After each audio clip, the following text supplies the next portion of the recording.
रामकृष्ण हरी. सार्थ श्री ज्ञानेश्वरी अध्याय 3 ओवी क्रमांक 127 ते 137. जे देहची आपणपे मानिती आणि विषयांते भोग्य म्हणती, या परते न स्मरती अनेक काही. हे यज्ञोपकरण सकळ नेनत साते बरळ, अहम बुद्धी केवळ भोगू पाहती. इंद्रिय रुची सारिखे करविती पाकनिके, ते पापिये पातके सेविती जाण. जे संपत्ती जाणत आघवे, हे हवन द्रव्य मानावे. मग स्वधर्म यज्ञे अपार आदि पुरुषी.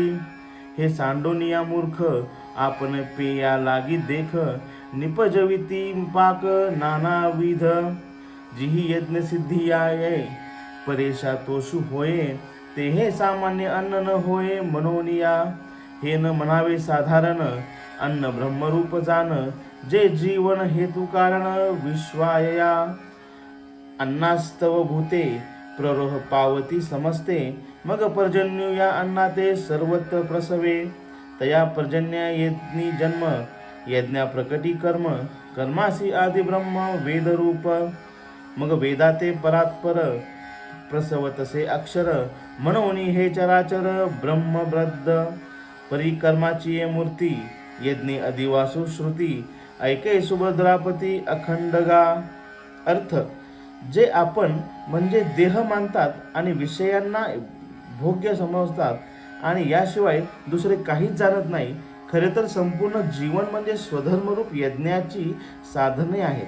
परंतु भ्रांतीच्या चक्रात सापडलेले लोक हे न कळल्यामुळे देहाच्या ठिकाणी अहंकार बुद्धी ठेवतात आणि विषय भोगांवर लक्ष ठेवतात. इंद्रियांना आवडणारे चविष्ट पदार्थ ते तयार करतात आणि त्यांचे सेवन करतात. ते पापी लोक जणू काही पातकांचे सेवन करत असतात. सर्व संपत्ती ही स्वधर्मरूप यज्ञाचे हवन द्रव्य आहे हे जाणावे.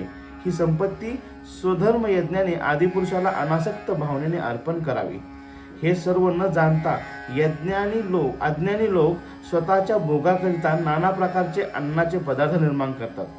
ज्या अन्नाच्या योगाने यज्ञ सिद्धीत जातो आणि परमेश्वरही संतोष पावतो, ते हे अन्न सामान्य वस्तूसारखे नाही. म्हणून या अन्नाला साधारण सामान्य समजू नये. अन्न ब्रह्मरूप आहे हे जाणावे, कारण ते या विश्वाच्या जीवनाला कारण आहे.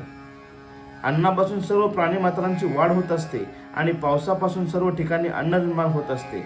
त्या पावसाची उत्पत्ती यज्ञापासून होते. तो यज्ञ कर्मापासून प्रकट होतो. कर्माची उत्पत्ती वेदरूप ब्रह्मापासून होते. या वेदांची उत्पत्ती अविनाशी अशा ब्रह्मापासून होते. म्हणून हे सर्व चराचर विश्व ब्रह्मामध्ये सामावलेले आहे. हे सुभद्रापती अर्जुना, ऐक. कर्माचे मूर्त स्वरूप जो यज्ञ, या यज्ञामध्ये सर्व वेद तात्पर्य रूपाने निरंतर राहत असतात. रामकृष्ण हरी.